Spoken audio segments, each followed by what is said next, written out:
Hi అండి, welcome to great Indian kitchen. Sunday special tomato egg curry recipe చూద్దాం. ముందుగా mixie జార్లోకి 200 గ్రాముల పెద్దగా కట్ చేసిన టమాటా ముక్కలు తీసుకోవాలి. అందులోనే పసుపు, రుచికి సరిపడా ఉప్పు, కారము, ధనియాల పొడి, అల్లం వెల్లుల్లి కొత్తిమీర పేస్ట్ వేసి మెత్తగా మిక్సీ పట్టుకోవాలి. స్టవ్ పై బాండి పెట్టుకొని అందులో ఒక గరిటె నూనె వేసుకొని అందులోనే 2 ఇంచుల చెక్క, 2 లవంగాలు, సన్నగా తరిగిన ఉల్లిపాయ ముక్కలు వేసి ఉల్లిపాయ ముక్కలు వేగిన తర్వాత ముందుగా పేస్ట్గా చేసి పెట్టుకున్న టొమాటో మసాలా ప్యూరీని వేసి ఉడికించుకోవాలి. 2 స్పూన్ల ఎండు కొబ్బరి పొడి కూడా వేసి ఉడికించుకోవాలి.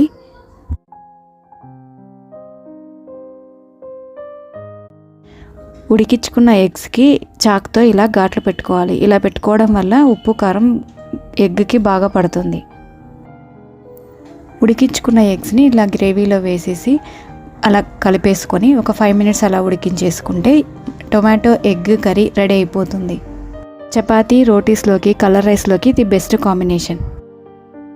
ఈ రెసిపీని మీరు కూడా ట్రై చేసి ఎలా ఉందో కామెంట్ చేయండి. నచ్చితే లైక్ చేయండి, మీ ఫ్రెండ్స్ అండ్ రిలేటివ్స్తో షేర్ చేయండి. సబ్స్క్రైబ్ చేసుకోవడం మాత్రం మర్చిపోవద్దు.